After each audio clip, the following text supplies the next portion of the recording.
Savoir s'affirmer en amour, ça change tout. Donc cette vidéo, elle s'adresse principalement aux personnes qui souffrent de dépendance affective, qui n'osent pas exprimer leurs besoins, poser leurs limites avec leur partenaire, par peur de se faire rejeter, par peur que l'autre s'énerve, se braque ou prenne de la distance. Et du coup, si c'est votre cas, vous êtes enfermé dans une sorte de cercle vicieux où vous n'osez jamais vous exprimer par peur de la réaction de l'autre. Et du coup, vous êtes totalement déconnecté de vos propres besoins. Donc je vais t'expliquer ici pourquoi ça provoque l'effet inverse par rapport à ce que tu souhaites, c'est-à-dire que au contraire, la personne elle va s'éloigner encore plus, moins tu vas te respecter, moins tu vas oser t'exprimer, poser tes limites, plus la personne, automatiquement, de fil en aiguille, elle va finir par s'éloigner de toi, tout ce que tu redoutais. Et je vais t'expliquer du coup pourquoi, à l'inverse, t'autoriser à t'affirmer, te reconnecter à tes besoins et t'autoriser à poser tes limites, ça va tout changer pour toi dans ta vie amoureuse.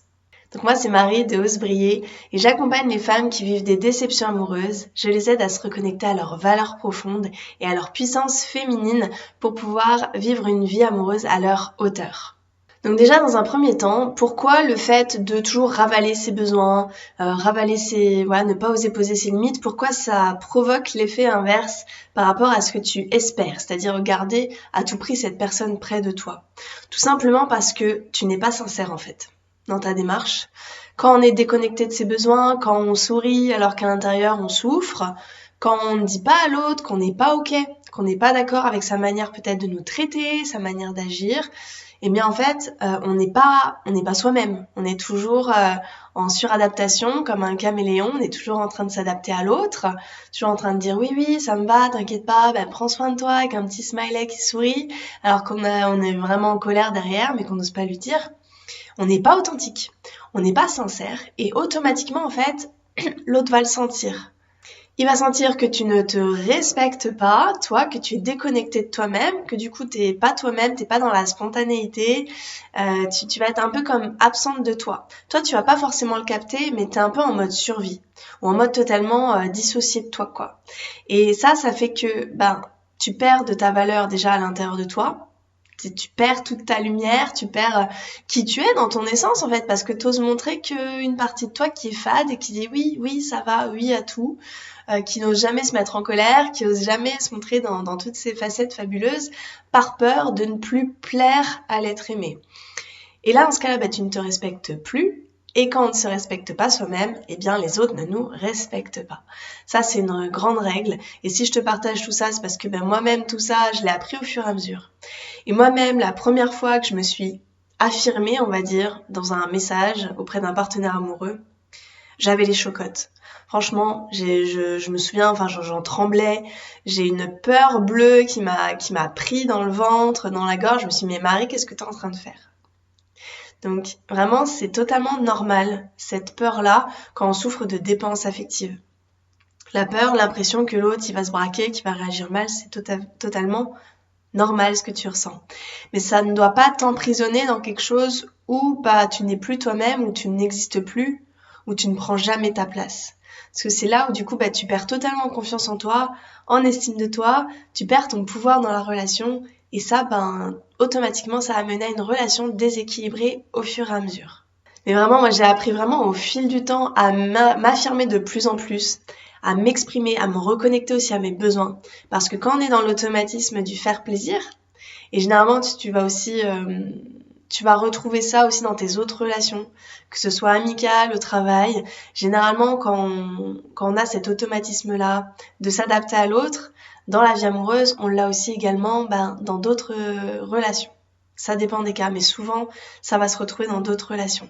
On est dans cet automatisme du faire plaisir, s'adapter, toujours prioriser l'autre par rapport à soi. Et ça, c'est pas juste pour toi. Et à partir du moment où moi, je me suis permise de m'affirmer, de m'exprimer de la bonne manière, parce que ça s'apprend aussi d'une manière assez spécifique, selon moi, pour l'art et la manière de communiquer, pour ne pas braquer l'autre, pour faire en sorte qu'il entende tes besoins, qu'il ne fuit pas. Eh bien ça s'apprend, c'est tout un art je trouve, mais vraiment le fait de moi m'être affirmée au fil du temps, dans toutes mes relations, ça a vraiment tout changé, dans le sens où j'ai eu pu avoir du coup des relations beaucoup plus authentiques, moi-même m'autoriser à être pleinement moi. Et finalement, ce que je redoutais, d'avoir vraiment des conflits, beaucoup de conflits, ça n'arrive jamais en fait. Et ça n'est pas arrivé. Garde en tête que la personne, dans tous les cas, elle va s'éloigner de toi si elle doit s'éloigner. C'est-à-dire que si une personne s'éloigne de toi parce que tu t'affirmes, c'est que la personne, en fait, elle n'est pas prête à t'aimer pour qui tu es dans toutes tes facettes. Elle veut t'aimer pour uniquement la partie gentille, trop gentille de toi. Mais ça te correspond pas. Toi, tu vas être aimé pour qui tu es dans toutes tes facettes. C'est ça l'objectif, non ? Donc souvent on se dit ouais, mais je devrais pas avoir à exprimer mes besoins, c'est à lui de faire en sorte, enfin ça paraît évident que il devrait s'adapter à ça, il devrait savoir que ça me convient pas. Mais pas forcément. Et je veux dire, si toi-même t'es déconnecté de tes propres besoins, c'est pas l'autre qui va les capter pour toi, quoi.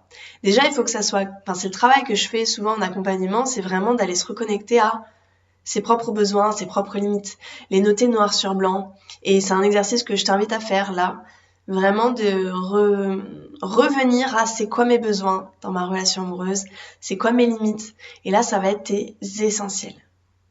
Et plus tu vas mettre de la clarté, toi, là-dessus, plus tu vas pouvoir l'exprimer de manière juste pour toi, envers l'autre, plus tu vas optimiser tes chances que la personne en face, elle te respecte. Et plus tu vas aussi optimiser tes chances de attirer à toi une personne qui saura combler tes besoins.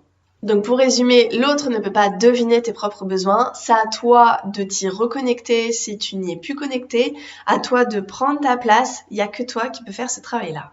Aussi, une autre chose qui va peut-être te donner le courage d'oser t'exprimer, oser t'affirmer, c'est que tu ne vas pas être aimé parce que tu es gentil et généreuse. Si tu penses que tu peux être aimé uniquement pour ça, c'est que tu as une piètre image de toi-même, quoi. C'est que tu penses que tu ne vaux que ça. Et ça, ça montre une faible estime de soi. Donc, à aller travailler. L'objectif, c'est vraiment que tu sois aimé pour qui tu es en tant que personne, dans ton essence, en tant que femme, en tant qu'homme, et pas parce que tu donnes, pas parce que t'es gentil, pas parce que tu t'adaptes à l'autre.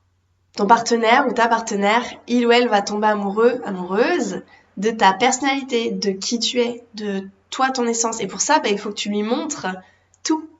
Et pas que la partie gentille qui s'adapte, parce que ça, oui, peut-être qu'il va apprécier, peut-être que ça va le conforter, le laisser dans sa zone de confort, mais c'est pas ça qui va lui faire dire « Ah, cette personne-là, elle est spéciale ».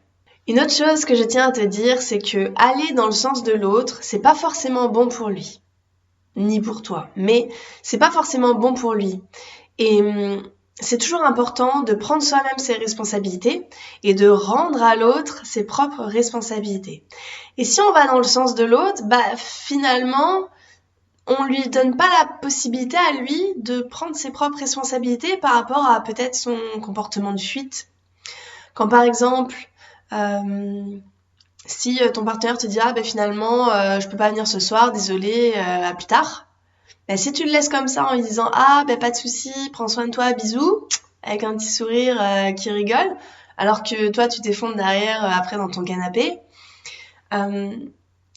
tu vas dans son sens et du coup, lui, il se dit « Ah, ok, elle est ok, ça lui va », donc il va continuer, en fait. C'est là où tu es coincé dans ce cercle vicieux. À partir du moment où tu acceptes ça, une première fois, après, c'est vraiment le cercle vicieux où il va pas comprendre si par la suite, tu ne l'acceptes plus. Donc il faut que tu sois cohérente. Et laisser l'autre dans sa zone de confort alors que peut-être il fuit quelque chose, il fuit ses responsabilités. Par exemple, tu as une relation depuis quelques mois avec quelqu'un et au bout d'un moment, la personne, elle te quitte par texto et puis elle te ghost, elle te bloque par exemple. C'est vraiment un comportement toxique, immature au possible. C'est un jugement, mais franchement, pour moi c'est la vérité. Là-dessus, si tu ne fais rien et que tu ravales ta fierté et tu dis ok, c'est tout, j'accepte, c'est pas juste pour toi, parce que pour toi ça va être beaucoup plus dur après d'avancer, de tourner la page. Donc là, c'est important de lui rendre ses responsabilités, de dire écoute, moi je suis pas ok en fait. Je suis pas ok, j'ai le droit à une discussion, j'ai le droit à un échange, par rapport à notre histoire, par rapport à ce qui s'est passé, j'ai besoin de comprendre. Je suis pas OK avec ça en fait. C'est beaucoup plus simple pour quelqu'un de fuir ses responsabilités quand la personne en face, elle réagit pas trop ou quand elle nous laisse dans le flou, quand elle dit rien. Mais à partir du moment où la personne me dit « bah non, en fait, je suis pas OK, il va falloir que tu agisses autrement », c'est beaucoup plus difficile de fuir parce qu'on a notre conscience qui est là et qui nous rappelle que bah c'est pas forcément cool ce qu'on est en train de faire.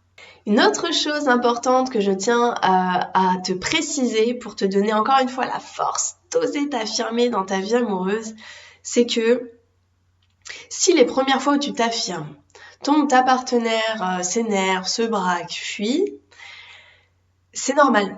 Je veux dire, si jusqu'à maintenant tu t'es pas affirmé, que tu t'es adapté, puis tout d'un coup, bah là tu commences à t'affirmer, c'est normal que la personne en face ne soit pas forcément très contente que tu changes le statu quo. Donc sa réaction, elle va être totalement instinctive, humaine, normale. Mais c'est pas parce que la personne elle réagit négativement que toi, ce que tu as fait, c'est pas bien.